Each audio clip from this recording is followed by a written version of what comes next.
Tin Pan Alley is the name given to the collection of New York City music publishers and songwriters who dominated the popular music of the United States in the late 19th century and early 20th century. The name originally referred to a specific place, West 28th Street between 5th and 6th Avenue in Manhattan, and a plaque on the sidewalk on 28th Street between Broadway and 6th commemorates it. The start of Tin Pan Alley is usually dated to about 1885, when a number of music publishers set up shop in the same district of Manhattan. The end of Tin Pan Alley is less clear-cut. Some date it to the start of the Great Depression in the 1930s when the phonograph and radio supplanted sheet music as the driving force of American popular music, while others consider Tin Pan Alley to have continued into the 1950s when earlier styles of American popular music were upstaged by the rise of rock and roll, for which the Brill Building served much the same role as Tin Pan Alley had. The origins of the name Tin Pan Alley are unclear. One account claims that it was a derogatory reference to the sound of many pianos resembling the banging of tin pans. Another version claims the name stemmed from the way that songwriters modified their pianos so that they had a more percussive sound. After many years, the term came to refer to the U.S. music industry in general. Origin of the name. Various explanations have been advanced to account for the origins of the term Tin Pan Alley. The most popular account holds that it was originally a derogatory reference by Monroe H. Rosenfeld in the New York Herald to the collective sound made by many cheap upright pianos all playing different tunes being reminiscent of the banging of tin pans in an alleyway. Simon Napier Bell quotes an account of the origin of the name which was published in a 1930 book about the music business. In this version, popular songwriter Harry von Tiltzer was being interviewed about the area around 28th Street and 5th Avenue, where many music publishers had their offices. Von Tiltzer had modified his expensive Kindler and Collins piano by placing strips of paper down the strings to give the instrument a more percussive sound. The journalist told von Tiltzer, "Your Kindler and Collins sounds exactly like a tin can. I'll call the article Tin Pan Alley." With time, this nickname was popularly embraced and came to describe the American music publishing industry in general. The term Tin Pan Alley is also used to describe Denmark Street in London's West End. In the 1920s the street became known as Britain's Tin Pan Alley, because of its large number of music shops. Origin of song publishing in New York City, Indiana. The mid-19th century, copyright control of melodies was not as strict, and publishers would often print their own versions of the songs popular at the time. With stronger copyright protection laws late in the century, songwriters, composers, lyricists, and publishers started working together for their mutual financial benefit.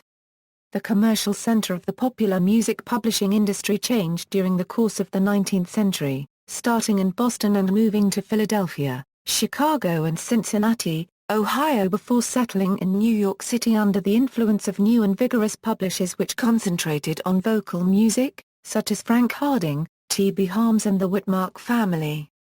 Naturally, these firms were located in the entertainment district, which, at the time, was centered around Union Square. Whitmark was the first publishing house to move to West 28th Street as the entertainment district gradually shifted uptown, and by the late 1890s most publishers had followed their lead. The biggest music houses established themselves in New York City, but small local publishers often connected with commercial printers or music stores continued to flourish throughout the country, and there were important regional music publishing centers in Chicago, New Orleans, St. Louis, and Boston. When a tune became a significant local hit, rights to it were usually purchased from the local publisher by one of the big New York firms. In its prime, the song publishers who created Tin Pan Alley frequently had backgrounds as salesmen. The background of Isidore Whitmark was selling water filters. Leo Feist had sold corsets, and Joe Stern and Edward B. Marks had sold neckties and buttons respectively. The music houses in Lower Manhattan were lively places, with a steady stream of songwriters, vaudeville and Broadway performers, musicians, and song pluggers coming and going. Aspiring songwriters came to demonstrate tunes they hoped to sell. When tunes were purchased from unknowns with no previous hits, the name of someone with the firm was often added as co-composer, or all rights to the song were purchased outright for a flat fee. Songwriters who became established producers of successful songs were hired to be on the staff of the music houses. The most successful of them, like Harry von Tiltze and Irving Berlin, founded their own publishing firms. Song pluggers were pianists and singers who made their living demonstrating songs to promote sales of sheet music. Most music stores had song pluggers on staff. Other pluggers were employed by the publishers to travel and familiarize the public with their new publications.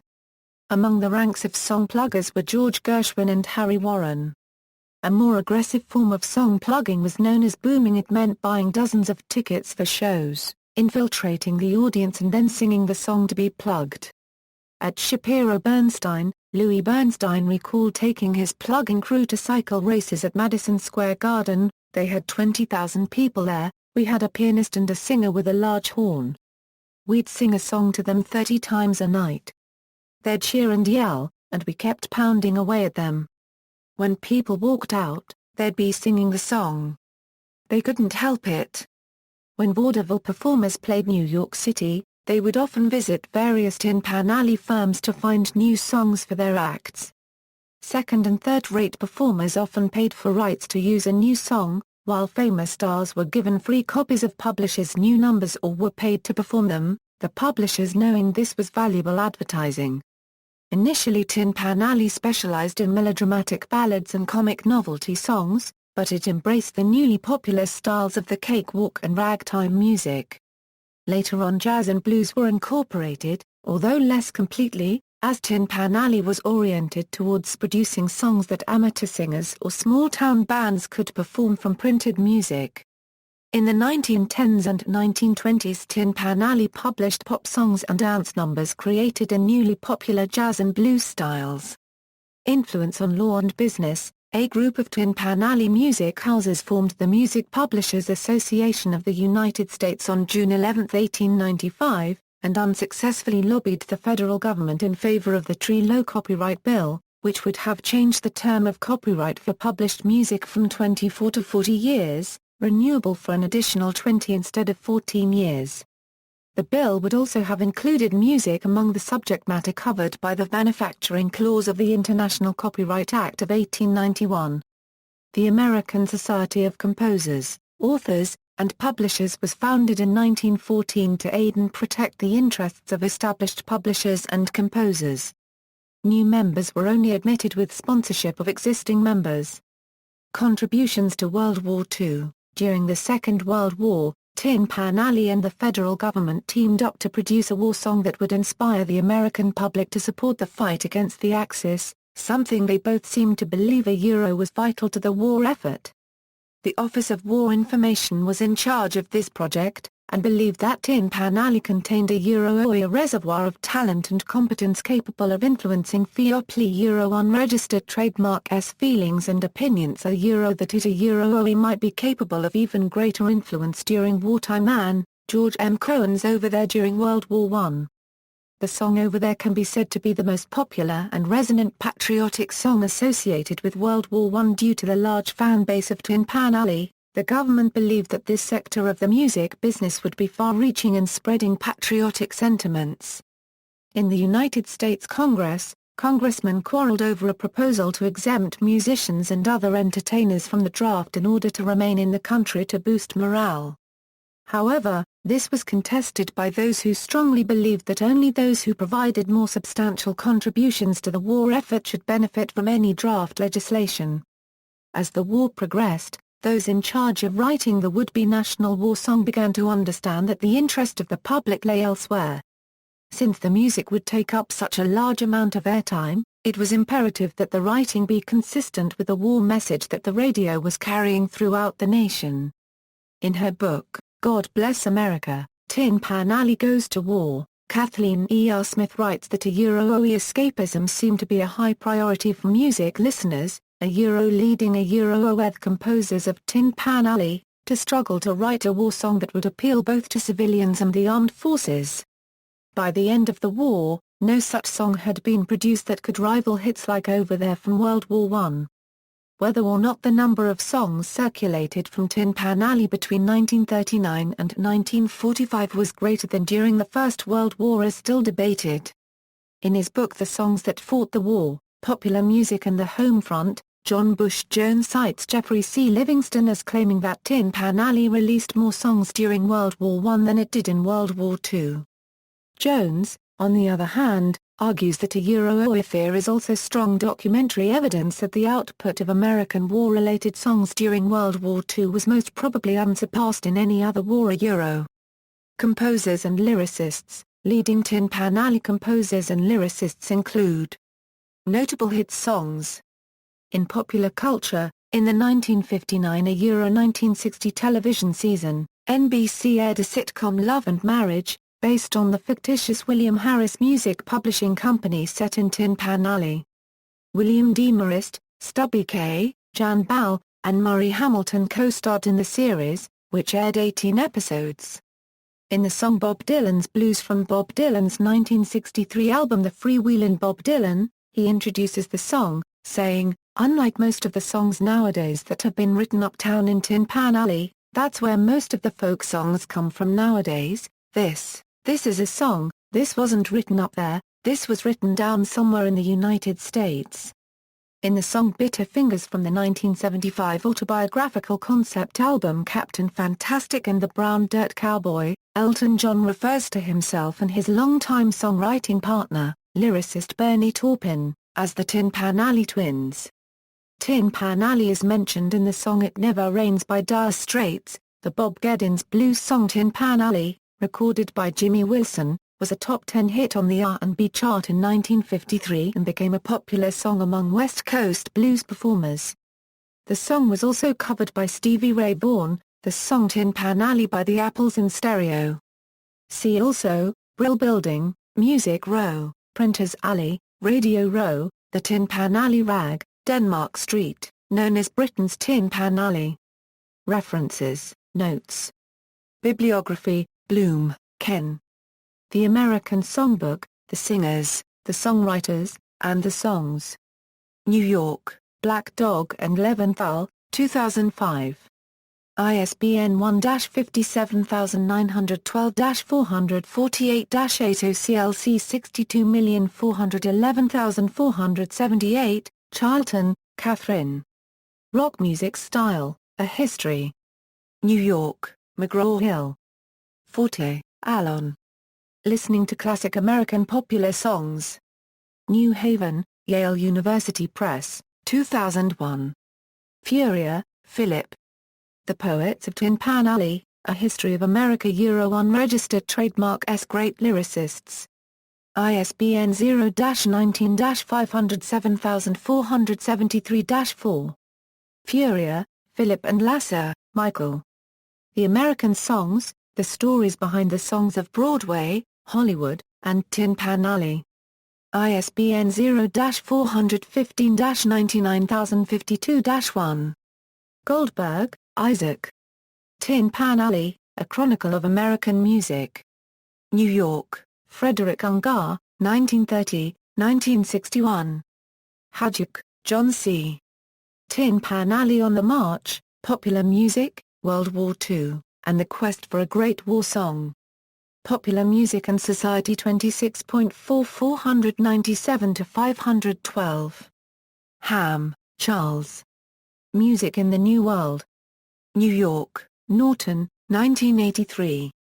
ISBN 0-393-95193-6, Jason, David A. Tin Pan Alley, The Composers, The Songs, The Performers and Their Times. New York, Donald I. Fine, Primus, 1988.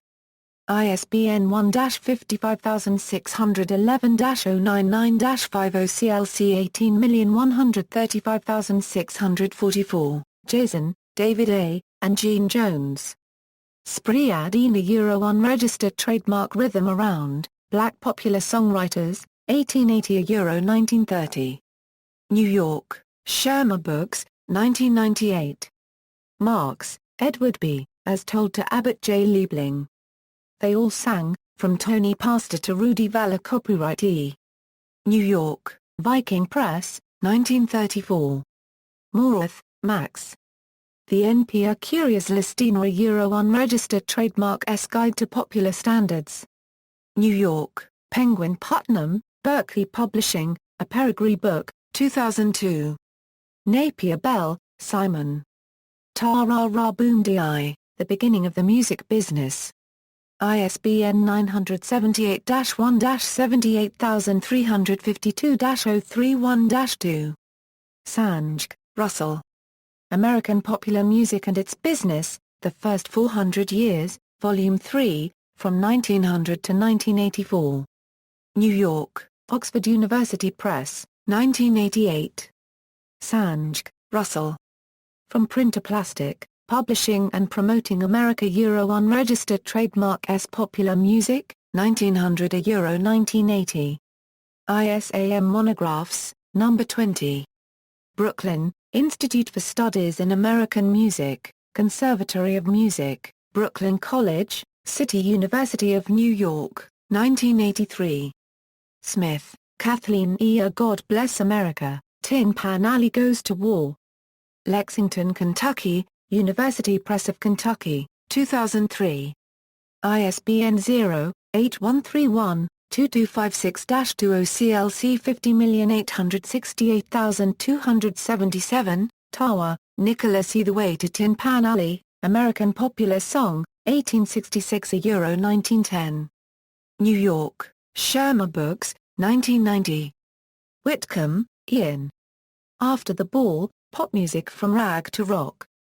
New York, Proscenium Publishers, 1986, reprint of Penguin Press, 1972. ISBN 0-671-21468-30 CLC 628022, Wilder, Alec. American Popular Song, The Great Innovators, 1900 a Euro 1950. London, Oxford University Press, 1972. Zinsser, William. Easy to Remember, The Great American Songwriters and Their Songs.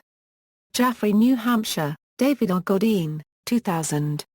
ISBN 1-56792-147-70 CLC 45080154. Further reading, Schurer, Timothy E., American Popular Music, The 19th Century and Tin Pan Alley, Bowling Green State University, Popular Press, 1989, Schurer, Timothy E., American Popular Music, The Age of Rock, Bowling Green State University, Popular Press, 1989. External links, Parlor Songs, History of Tin Pan Alley.